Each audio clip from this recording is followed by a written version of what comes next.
الو. السلام عليكم. وعليكم السلام. معي أستاذ محمد الدعيجي. بذاته. معك تهاني من البنك العربي، وقت اتصالي مناسب؟ جدا يا اخت هاني. شكرا لك أستاذ محمد. هلا تفضلي. أستاذ حضرتك عميل معنا في البنك العربي؟ ما انا بعميل، انا عبد موحد لله، عمري ما كنت عميل لحد. أستاذ عفوا، أقصد أنك تتعامل مع البنك العربي. ايه، لان الدنيا صارت كلها عملاء والعياذ بالله، وانا لا اقبل ان اكون عميلا، بل عبدا موحدا لله. صحيح اخت أستاذ. هاني، تفضل أستاذ محمد. تسمحين لي يعني بمساحة ضيقة اتحدث بها معك، طالما انه يعني انت ما شاء الله عليك ازلت الحواجز اللي بيني وبينك وبشكل سريع جدا. اخت هاني، انت فتاة مسلمة، يعني اختي في الله، صح ولا لا؟ صحيح أستاذ محمد. انا لو لي زوجة او عندي اختي معي ولا لا، ما اقبل انها تتصل على رجل وتتكلم معه. اي والله، لذلك انا ما اقبل انه انت تكلميني، والله يا اخت هاني.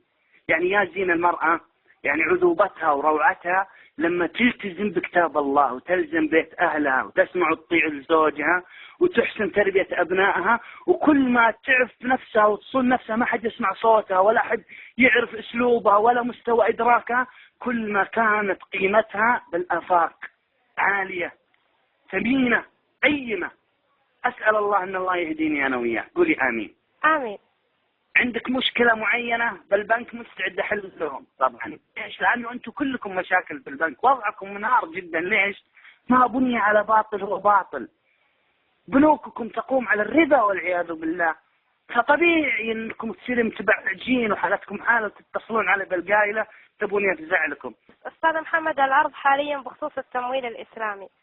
حاليا البنك مخفض نسبة الأرباح. عفوا أستاذ محمد، أنا حابة أقدم لك العرض. حاب تسمع العرض بخصوص التمويل؟ تفضلي تفضلي يا أخت هاني، إنه إيش عندي من لما أسمع. أستاذ، على حسب راتبك راح يكون مبلغ التمويل 46,000 ريال. أيوة. والقسط الشهري 944. يا أخت هاني طحوتونا سويتوا بنسوات ما يعلم بها إلا الله. يا أخت هاني، اتصالك بحد ذاته بمثابة القصف على الفرد، عشان تتصلين تلقينه مستوي. لو تقولون له قرض مليون وتسدوا 10 مليون قال هاتوا. أخت هاني، تفضل أستاذ محمد. عطي البطاقة اللي عطاك تقعي على مكتبهم، وخذي عباتك تستري واتجهي لبيت أهلك وقولي أبرأ إلى الله من هذا النظام ومن هذا الاقتصاد ومن هؤلاء القوم. اسمعيني والله اني نصح لك، ويوم القيامة لو وقفنا امام الله ان شاء الله تقولين جزاك الله خير نصحتن. انا والله اقدم لك عرض ازين من العرض اللي تقدمينه وتقولين لي 46,000. انا بقدم لك عرض ب 46 مليار حسنة بامر الله، وقد تضاعف الى اضعاف واضعاف. هناك الفوز العظيم وهناك الخسارة العظيمة، جنة ام نار. أخت هاني، ما في رجل يقبل إن زوجته تتحدث مع رجل. أنت الآن طموح أي مرأة أنها تكون أم وزوجة وتكون أساس لهذا المجتمع فردا وعائلة وأمة. كيف أخت هاني يقبل زوجك أنه أنت تطلعين معه وتقولي والله اليوم أنا اتصلت على 10 رجال أقنعهم بمشاريع معينة؟ أين رجولته؟ أين غيرته؟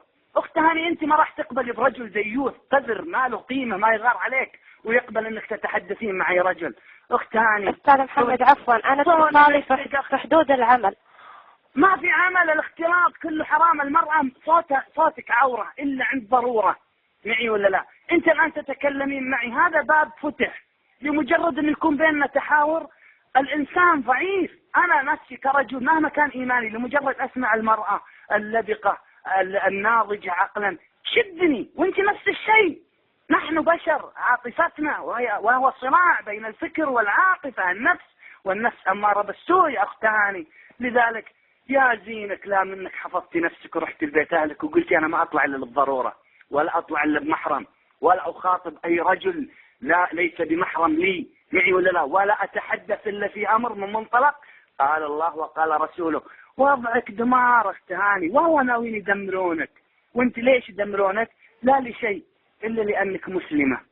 لأنك مسلمة انت المنطلق الوحيد لحلحلة وفك هذه الأمة، لأن ارتباطنا قوي، ارتباط عقيدة بفضل الله. لذلك هذه العقيدة من أين يتم فكها وفكفتها؟ أسلوبين وطريقين، المال والنساء. فهمتي ولا لا؟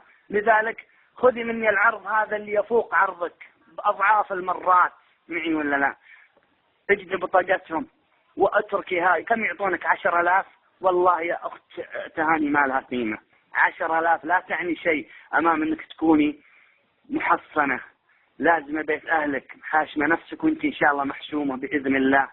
كلنا نغلط وكلنا نقصر، طبعا صارت عملية تسييس لنا تحت دافع المال، ونحن أمة محمد صلى الله عليه وسلم يعني نبتلى وفتنتنا في المال والنساء ورب الكعبة.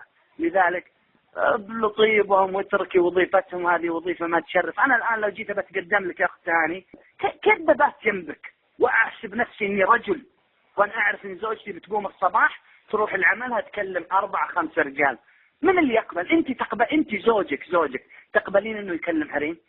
أسألك بالله يا ثاني تقبلين؟